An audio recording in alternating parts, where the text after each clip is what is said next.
L'homme. Ce mot si courant et si abstrait possède autant de significations que l'hydre a de tête. Pour moi, l'homme c'est celui qui n'est pas humain, celui qui se détache de l'animal, celui qui pense, celui qui comprend.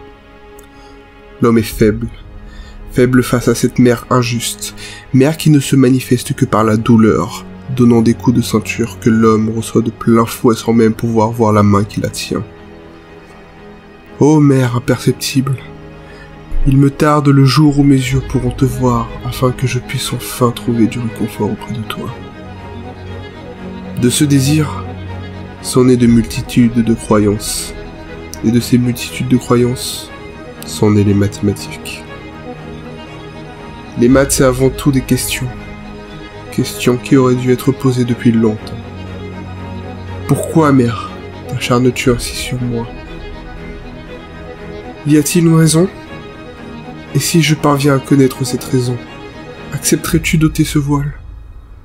Les maths, c'est donc aussi un espoir, un pari, une myriade de symboles, un langage dans le dictionnaire n'est qu'à ses balbutiements, langage dont le seul but serait d'implorer la pitié de ces tortionnaires chargés de punir l'humain pour son crime originel.